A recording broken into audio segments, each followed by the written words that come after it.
You've probably seen the headline floating around your feed. A massive $1.5 trillion lithium deposit discovered right here in the United States. For the average reader, a headline like that implies a few immediate things. It sounds like a guarantee of instant energy independence, a massive local economic boom, and an absolute slam dunk for the green technology transition.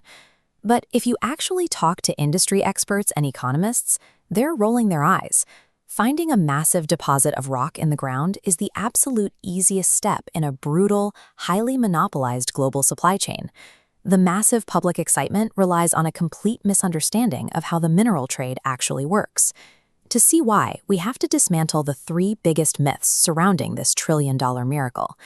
The first myth is the idea that we finally secured a deeply rare resource. That is completely false. This chart compares the tiny fraction of currently mined lithium against massive, untapped global reserves.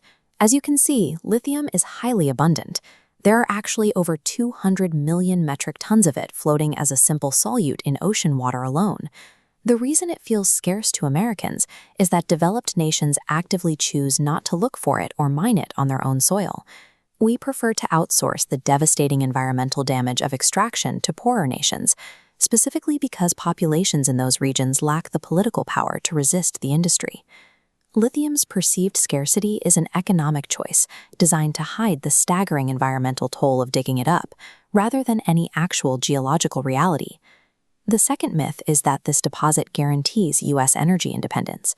Finding raw ore is entirely useless unless you have the capacity to convert it into refined, battery-grade lithium. Refining that ore is a highly toxic, wildly expensive, and environmentally destructive process that the United States currently avoids at all costs.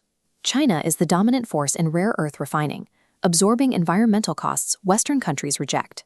This requires creating giant, man-made lakes filled with toxic waste. This line graph illustrates the gap between U.S. break-even costs and the global market price. Because China's state-backed sector offsets the massive environmental costs of refining, they keep global prices at a level that prevents American startups from operating profitably. Raw material wealth sitting in the Nevada desert offers zero independence as long as the global refining bottleneck is controlled by a foreign monopoly. Finally, there's the myth that a trillion-dollar rock will make Americans rich.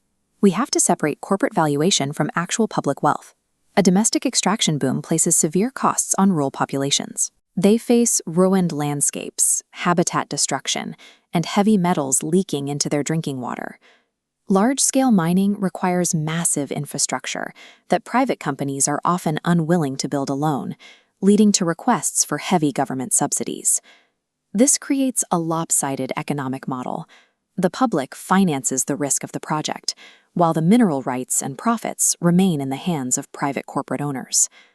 Modern mining is also highly automated. For all the immense wealth generated at the top, only a handful of actual local jobs are ever created on the ground. Without systemic changes, a domestic mineral boom behaves exactly like a resource curse.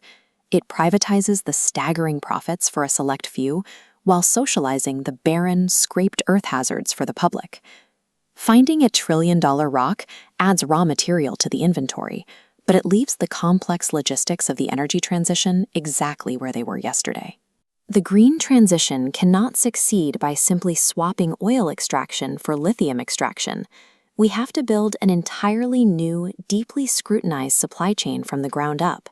That means investing real government money into researching cheaper, non-toxic methods to extract and refine these resources locally.